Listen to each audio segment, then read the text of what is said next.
Бакыт мырза, сиздин оюңузду уксак ушул айтылгандар боюнча. Саясий куугунтук, саясий туткундар жөнүндө сөз кылыштан илгери биз саясий туткун, саясий куугунтук деген өзү эмне деген ошого биз мындай аныктама беришибиз керек да. Өзү эл аралык практикада, эл аралык тажрыйбада саясий туткун деген сөз бул биринчи кезекте эмне? Бул саясий себептер менен.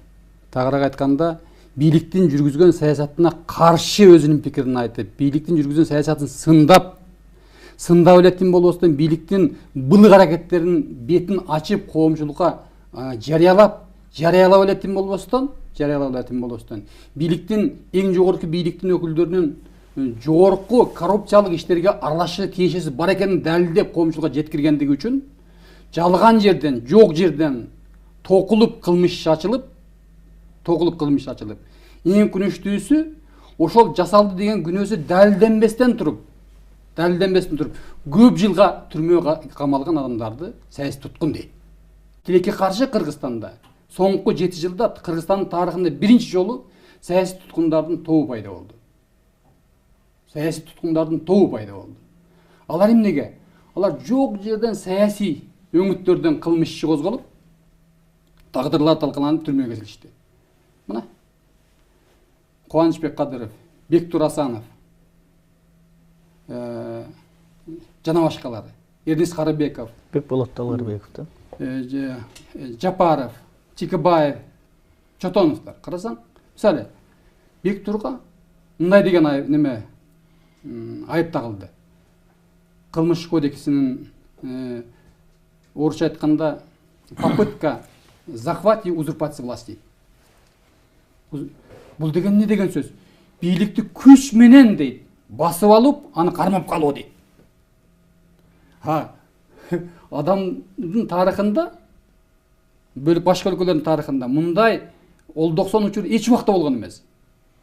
Себеби бийликти басып алыш үчүн эки бийликтин ортосунда карама-каршылык болуп калган учурда, маселен үчүн Түркияны мисал келтирсек, ал жерде жүздөгөн генералдар биригип алышып туруп, мамлекетти төңкөш кылабыз дейт. Алардын колунда курал-жарак бар, алардын колунда армия бар. Алар чындыгында бийликти басып алып, анан кармап калганга аракет болгон. Бектурларда эмне деген курал бар? Бектурларда эмне деген армия бар?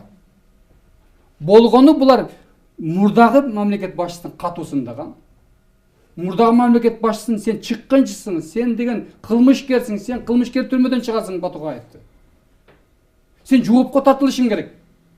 Сен уурусуң деп туруп катуу айтышкан. Эң жогорку коррупциялык иштерди Садыр Жапаров ачып чыкты. Кыргызстандагы коррупция сүйлөшкөндө бардыгы майда болуп калат. Билет Рыскелди мырза. Кумтөр деген коррупциянын тучокусу. Кумтөр жөнүндө айтып чыкты маселен. Кумтөр токтотулсун. Кумтөрдүн 150 метр тереңдиктеги бир кыргыздын мөңгүлө талкаланбасын деп. Камалды. Жана башка. Ошон үчүн бул жерде ал эми берки жаңкы кийинки бизге саясий куугунтук болуп атат дегендерге мен түшүнбөйм.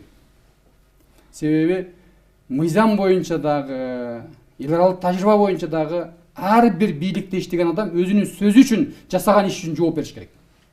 Болбосо Кыргызстанда болбойт. Эмне үчүн кече уурулук кылып алып туруп, уурулуктун бети ачылып калса, ал мага саясий куугунтук болот дейт. Анын бардыгын аныктоону мен Рыскелди экөөбүз күнөөлөй албайбыз. Аны тартип коргоо органдар териштирсин. Туурабы? Ал биздин милдетибиз. Бирок ачылып калып атканда саясий куугунтук дейт. Эми азырынча маселе башка да.